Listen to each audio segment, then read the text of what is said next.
அட என்ன ப்ரோ சொல்றீங்க? நம்மள பாக்க சிஎம் சார் வராரா?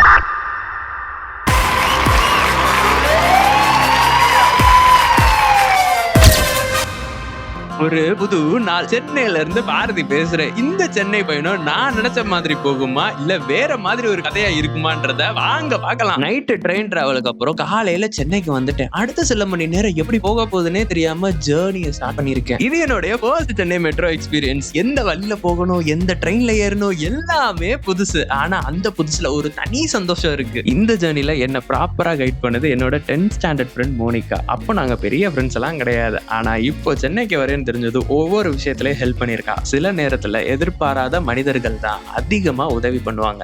சென்னையில என்னோட முதல் காலை உணவு சாப்பாடு தரமா இருந்துச்சு. ஆனா அதை விட அதுக்கு பின்னாடி இருந்த அன்பு தான் இன்னும் நல்லா இருந்துச்சு. நன்றி சொல்ல உனக்கு வார்த்தையே இல்லை எனக்கு. இன்னைக்கு எனக்கு ஹைகோர்ட்ல ஒரு முக்கியமான வேலை இருந்துச்சு. வெளியே அமைதியா இருந்தாலும் உள்ளுக்குள்ள நிஜமாவே கொஞ்சம் பதட்டம் இருந்துச்சு. ஆனா அந்த வேலை நல்லபடியா முடிஞ்சுச்சு. ஒரு விஷயம் மட்டும் சொல்லணும், சென்னை வெயில் என்ன அன்போட வரவேற்கல. நான் வெயில் போட்டு தாக்கிருச்சு. இவங்க தான் என்னோட 10th ஸ்டாண்டர்ட் ஃப்ரெண்ட் மோனிகா. கடைசியா என்னோட ஃப்ரெண்டு கல்யாணத்துல பார்த்தது. அடுத்து இவங்களோட கல்யாணத்துல தான் டைரக்டா மீட் பண்ணுவேன் நினைச்சேன். ஆனா இந்த ஒரு சந்திப்பை நாங்கள் இருவருமே சற்றும் எதிர்பார்க்கவில்லை. இன்னொன்னு எதிர்பாராத விஷயம் நடந்துச்சு. Honourable chief minister Vijay Joseph சாரை பார்த்தோம். லைஃப்ல ஃபர்ஸ்ட் டைம் அவரை பாக்குறேன். What a man. சென்னையை நான் ஃபுல்லா சுத்தி பார்க்கணும்னு சாதாரணமா சொன்னேன். ஆனா மோனிகா அதை சவாலா எடுத்துக்கிட்டா. அப்போ சாயந்தரம் 5 மணி இருக்கும், 7 மணிக்கு எனக்கு ட்ரெயின். அதுக்குள்ள சென்னையவே காட்டுறேன்னு சொன்னா. உண்மையை சொல்லணும்னா இந்த இடத்துக்கு வர வரைக்கும் சென்னை இவ்வளவு பெரிய சிட்டின்னு தெரியாது. மேல போய் நின்று பார்த்தப்போதான் அடடே இவ்வளவு பெருசா இருக்கேன்னு தோணுச்சு. கிரிக்கெட் ஸ்டேடியம் தெரிஞ்சு, கடல் தெரிஞ்சு, பெரிய பெரிய பில்டிங் தெரிஞ்சு.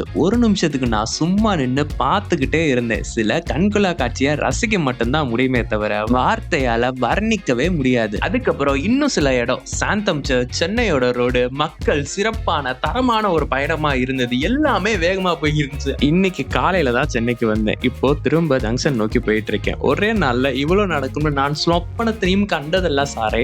என்னை நம்பி வந்துட்டான். டைம் ஆயிடுச்சு.